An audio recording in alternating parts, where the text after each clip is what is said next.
internetda bizni kuzatib borgan yigitlar, Qozog'iston, Rossiyalarda yurgan yigitlar. Men begonaman sizni ota-onangizga. Begona bo'la turib, sizni otangiz bilan onangizni bitta duo qilaman. Agar malol kelmasa, bir qo'lingizni ochib amin qiling.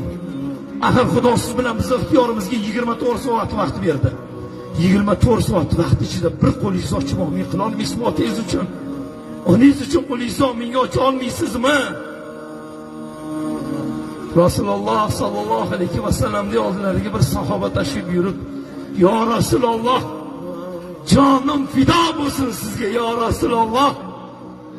Meni 4 ta o'g'lim bor, lekin qizim yo'q ya Rasululloh.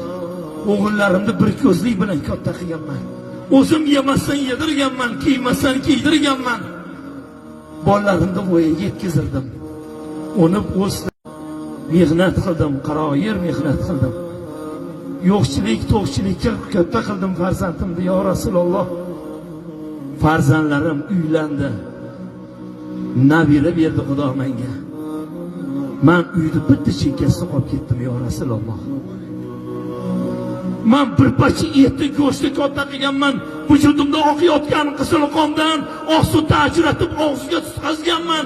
Shu farzandimni go'dakligida katta qilganman. Ko'zim bilan ko'rib turaman. Bozorga chiqib shirinlikda xotiniga olib kirib ketadi. Issiqxonalarda olib kirib ketadi. Meni ko'zim mo'ltirab qoladi. Yesam bir chiqim nonini yeyman. Bir kosa ovqatini ichaman, bir piyola choyini ichaman ekan. Nima uchun ayting deganda Rasululloh aytgan ekan. Ey ona, jannat qadamingiz ostidadir ona. Ko'z yoshim sizga to'tiyo bo'lsin ya ona. Hech ham og'rinmang, hech ham og'rinmang.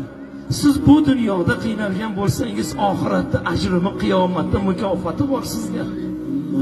O'g'illaringiz sizni chekkalab qo'ygan bo'lsa, farzandidan qaytadi hali degan ekan.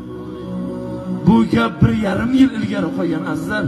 Otangiz bilan onangizga nima qilsangiz, farzandi shuni bittagi olamdan o'tib ketsa, otangiz, onangiz uyga kirib kiyimini qilmaysizmi?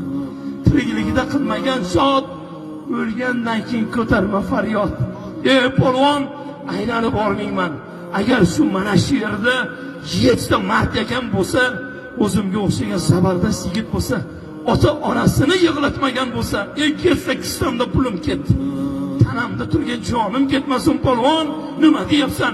Mahallamga kelib, Namangan shahri Kurtepa qishlog'iga kelib, Qo'qondan ekansan, otamni duo qilding-a?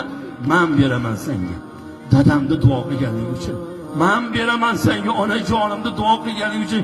Kistamda pulim ketdi. Tanamda jonim ketmasin deb dars o'rnidan turib davron yorib, qo'limni qo'liga tegizib bir yo'qlaganda Alloh subhanahu va taolo uyingizdagi piri badavlatingiz, qiblaga og'ingiz, jannatingiz, ota-onangiz hech qachon o'lmasin.